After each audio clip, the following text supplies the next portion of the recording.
So sa video na to mga bebs, ay review ulit natin tong si Hala app.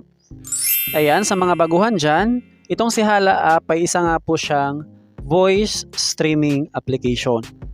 So halos magkapareho lang sila sa Pupo application, kaso ang Pupo kailangan nating mag-live or ipakita talaga yung mukha. Samantalang dito nga po sa Hala, pure voice lang. So isa pa sa ikinaganda nitong app, mapalalaki o babae mga bebs, same lang yung kanilang tasking. Ayan, dito nga po sa kanilang tasking, para ma-activate natin siya, kailangan nga po natin mag-join ng agency. So pwede kayong mag-join sa aking agency or maghanap ng ibang agent, pwede lang. Ayan yung ating agent ID. Paano naman sumali sa agency? Ito mga bebs, tap nyo lang yung agency, tapos merong option, join or apply as an agent. So pagkatapos nyo makapag-join ng agency, matik na ma-unlock itong ating tasking. Ito yung task, 120 minutes na stream, 2 hours, join party, receive a heart gift. Ayan, ito nga po yung ating daily task. Tapos may chance na tumaas yung ating points sa tasking mga bebs kapag nag-level up yung ating gift income. Halimbawa, kailangan dyan ng 24,000 points para meron tayong makukuhang 1,200 per hour. Alright, merong 3,000, 5,000 points, 13,000 up to 180,000 points. So para mag-level up, mag-base yan sa ating mga na-receive na mga gifts.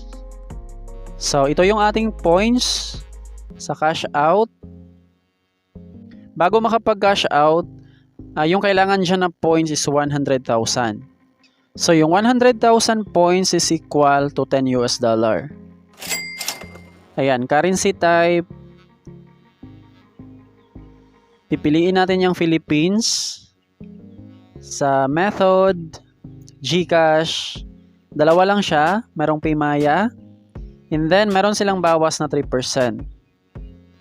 So, itong ating points, all, ayan, ito yung conversion, 10,000 points is $1. So, nakalagay na dito yung ating GCash. Tap na natin yung withdraw. Yung ating withdrawal password. Verify. And then success. So, merong naiwan na 13,000 points. Sa withdrawal, dito natin siya ma-check.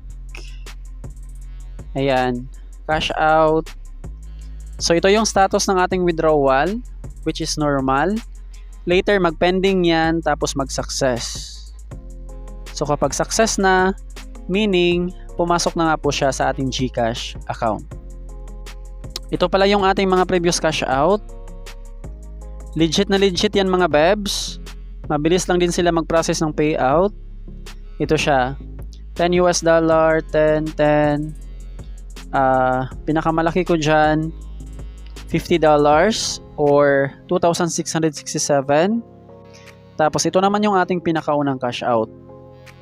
Ayan, $10 worth, bali 533 pesos dahil meron silang bawas dyan na 3%. Alright, yun lang naman mga bebs. Sa mga interesadong itry itong application, ilagay ko na lang yung link dyan sa ating description box at sa ating comment section. Bye!